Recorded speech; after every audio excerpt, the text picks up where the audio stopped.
آقا کریم نبی رحمت صلی اللہ علیہ وآلہ وسلم نے فرمایا کہ جو شخص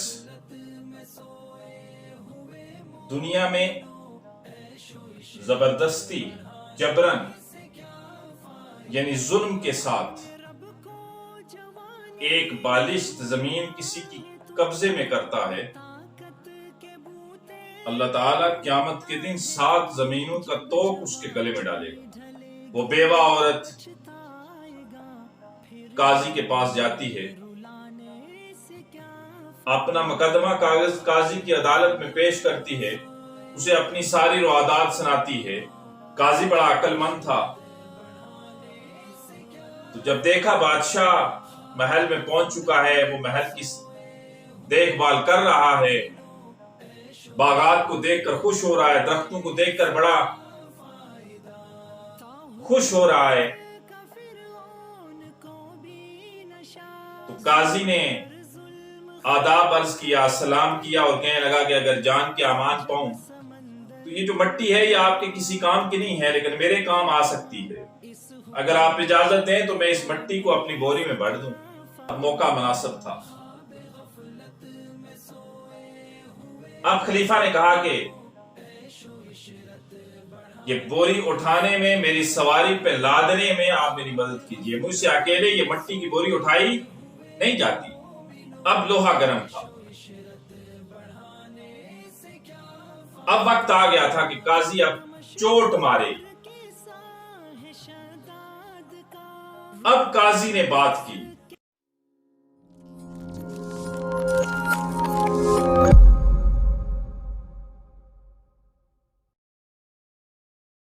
آقا کریم نبی رحمت صلی اللہ علیہ وآلہ وسلم نے فرمایا کہ جو شخص دنیا میں زبردستی جبرن یعنی ظلم کے ساتھ ایک بالشت زمین کسی کی قبضے میں کرتا ہے، اللہ تعالیٰ قیامت کے دن 7 زمینوں کا توق اس کے گلے میں ڈالے گا۔ رویو ذرا غور کیجئے، اتنی بڑی تعداد میں آج آپ بیٹھے ہوئے ہیں،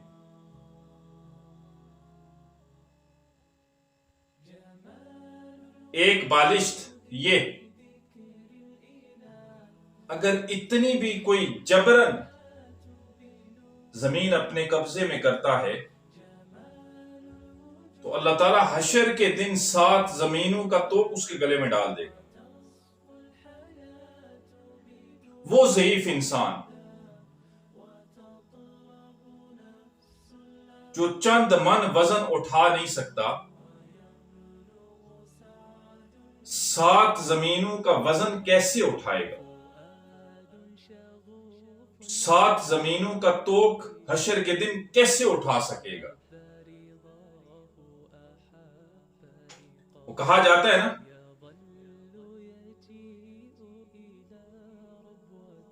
کہ خلیفہ حکم بن عبد الرحمن ثالث جب خلیفہ بنا تو اپنے لیے محل تعمیر کروانا تھا، اور محل کے لیے جو جگہ پسند کی گئی وہ ایک بیوہ بڑھیا کی تھی۔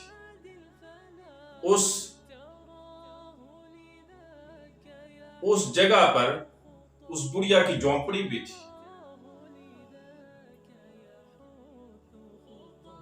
ذرا غور کیجئے گا، وہ اسے پیغام بھیجا گیا اس بڑھیا کو کہ خلیفہ کو یہ اپنے محل کے لیے جگہ پسند آ گئی ہے، آپ اس کی قیمت لے لیں اور یہ جگہ جو ہے وہ خلیفہ کو دے دیں۔ تو بڑھیا انکار ہو گئی، کہنے لگی اس زمین میں میری چھوٹی سی کٹیا ہے، چھوٹی سی جھونپڑی ہے، ساتھ میں اس زمین میں سبزی اگاتی ہوں، وہ شہر جا کے بیچتی ہوں، اسی سے میرا گزر بسر ہوتا ہے، میں اسے بیچوں گی، میں اپنی زندگی کے دن گزار رہی ہوں، میں اسے بیچنا نہیں ہے۔ انکار ہو گئی بڑھیا۔ اب وہ خلیفہ ہے، وقت کا بادشاہ ہے،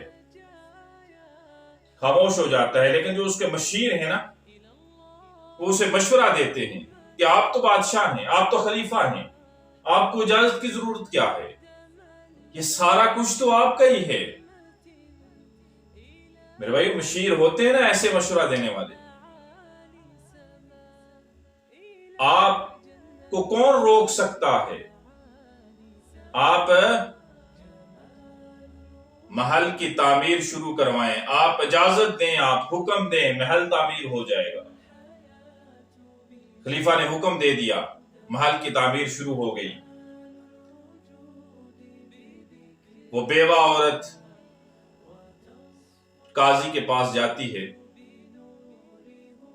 اپنا مقدمہ کاغذ قاضی کی عدالت میں پیش کرتی ہے، اسے اپنی ساری روادات سناتی ہے کہ میری وہ زمین جس میں میری ایک گٹیا ہے، میرا ایک جھونپڑی ہے، میں اس میں رہتی بھی ہوں، وہیں کوئی سبزی اگاتی ہوں، شہر میں بیچتی ہوں، میرا اس سے گزر بسر ہے، وہاں خلیفہ حکم بن عبد الرحمن ثالث اب محل تعمیر کر رہا ہے، میرا فیصلہ کیجئے۔ تو قاضی نے کہا کہ ظاہر خلیفہ ہے، تو قاضی نے اس بڑھیا کو تسلی دیتے ہوئے کہا کہ آپ تسلی رکھیے، میں فیصلہ ضرور کروں گا، لیکن مناسب وقت پر۔ جو مناسب وقت آئے گا تو پھر ہی میں فیصلہ کروں گا، آپ تسلی رکھیے، فیصلہ ضرور ہوگا۔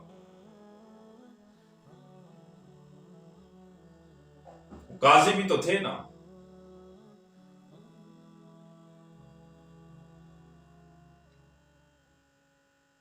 محل تعمیر ہو گیا، باغات لگ گئے۔ اب خلیفہ پہلے پہل اسے دیکھنے جاتا ہے، اپنے محل کو، اپنے باغ کو دیکھنے جاتا ہے، اس میں سیر کرنے جاتا ہے۔ وقت مناسب تھا، قاضی نے اپنا بیس بدلا، ایک گدھا ساتھ لیا، ایک بوری ساتھ لی، اور اس محل کے قریب پہنچ گیا۔ محل زیر تعمیر ہو رہا تھا، مٹی پڑی ہوئی تھی۔ قاضی بڑا عقل مند تھا، تو جب دیکھا بادشاہ محل میں پہنچ چکا ہے، وہ محل کی دیکھ بھال کر رہا ہے، باغات کو دیکھ کر خوش ہو رہا ہے، درختوں کو دیکھ کر بڑا خوش ہو رہا ہے، تو قاضی نے آداب عرض کیا، سلام کیا، اور کہنے لگا کہ اگر جان کے امان پاؤں تو یہ جو مٹی ہے یہ آپ کے کسی کام کی نہیں ہے، لیکن میرے کام آ سکتی ہے۔ اگر آپ اجازت دیں تو میں اس مٹی کو اپنی بوری میں بھر دوں۔ خلیفہ نے اجازت دے دی۔ اب اس نے مٹی بھری، اب وہ انتظار کرنے لگا کہ خلیفہ کے جو آگے پیچھے لوگ ہیں، جو اس کے مشیر ہیں، جو اس کے ساتھ ہیں، یہ ادھر ادھر ہوں تو پھر اللہ کرنا ایسا ہوا کہ خلیفہ گھومتا ہوا اس کے پاس آیا، جو اس کے ساتھی تھے، جو اس کے مشیر تھے، جو اس کے وزیر تھے، ساتھ جو لوگ ہوتے ہیں، وہ دوسری سائڈ پہ کھڑے تھے۔ اب موقع مناسب تھا۔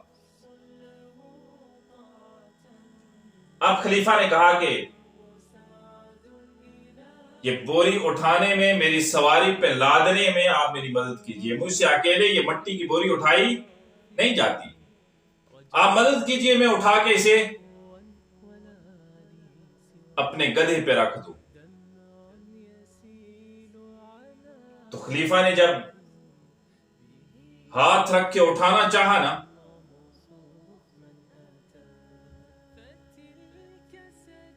تو اٹھائی نہ گئی۔ اب لوہا گرم تھا،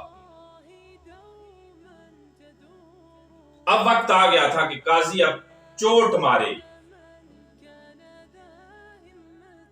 اب قاضی نے بات کی کہ اے خلیفہ، یہ جو چند من مٹی ہے یہ تو اسے اٹھائی نہیں جا رہی،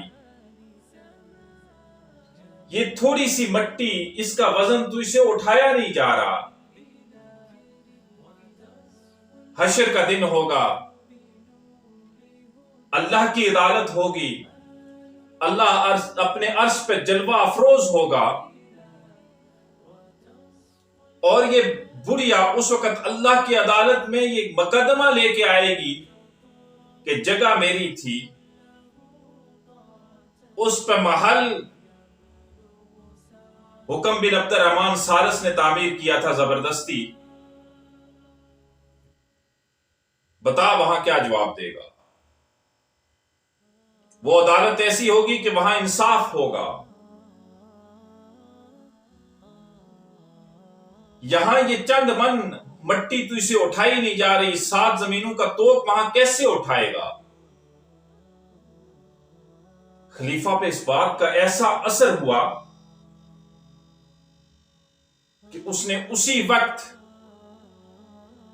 تعمیر محل لوازمات سمیت اس بڑھیا کے حوالے کر دیا۔ میرے بھائیو ذرا غور کیجئے، آج ہم کسی یتیم کے پلاٹ پہ قبضہ کر کے، کسی بیوہ کی جائیداد پہ قبضہ کر کے بڑے خوش ہوتے ہیں، بڑی شیخی بکھارتے ہیں، بڑی ڈینگیں مارتے ہیں، اور پھر اپنے دوستوں کی محفل میں بڑے فخر سے بیان کر رہے ہوتے ہیں کہ فلاں جو پلاٹ ہے اس پہ میں نے قبضہ کر لیا۔ یہ صرف میرپور کا معاملہ نہیں ہے، پورے پاکستان میں یہ قبضہ مافیا ہے۔ کیا مرنا نہیں ہے؟ کیا اللہ کی عدالت میں ہم نے پیش نہیں ہونا؟ کیا ہم نے ہمیشہ یہاں دنیا میں رہنا ہے؟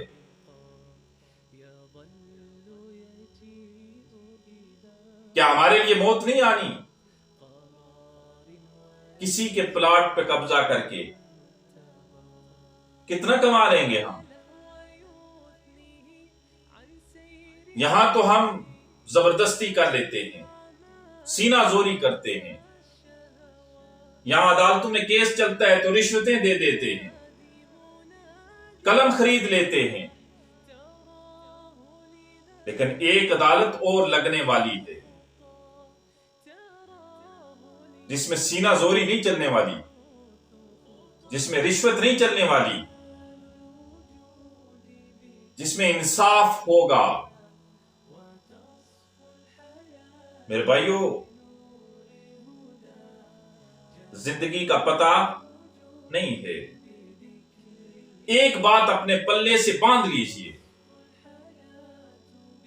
کہ ہم نے مرنا ہے، اپنی ذات کو سچ بتائیے مرنا ہے۔ مجھے پتا چل جائے کہ میں نے اگلی جمعرات کو مر جانا ہے، اگلے بدھ کو مر جانا ہے، اگلے جمعے کو مر جانا ہے، میرے یہ 8-9 دن کیسے گزریں گے؟ میں کسی کے ساتھ زیادتی کروں گا، کسی پہ ظلم کروں گا، کسی کا حق ماروں گا، کسی کی جائیداد پہ قبضہ کروں گا، کسی کے پلاٹ پہ قبضہ کروں گا، میری کوئی نماز قضا ہوگی، میری تہجد قضا ہوگی؟ نہیں۔ کیوں؟ کیونکہ میں نے مرنا ہے، میرے دن ہی 9 رہ گئے ہیں۔ اگر کسی نے میرے ساتھ ظلم کیا ہوگا، میرے ساتھ زیادتی کی ہوگی، غلطی بھی اس کی ہوگی، میں اس کے گھر چلا جاؤں گا اس سے معافی مانگنے، یار معاف کر دے، میری تو اب زندگی بڑی تھوڑی ہے، میرے یہ 8 دن رہ گئے ہیں، اس کے بعد میں نے مر جانا ہے۔ میرے بھائیو، انہیں 8 دن نہ سمجھو، انہیں 80 سال سمجھو، مرنا تو پھر بھی ہے، اور اللہ کی عدالت میں پیش ہونا ہے۔ وہاں پوچھا جائے گا، وہاں یہ سوال ہوگا، پھر کیا جواب دیں گے؟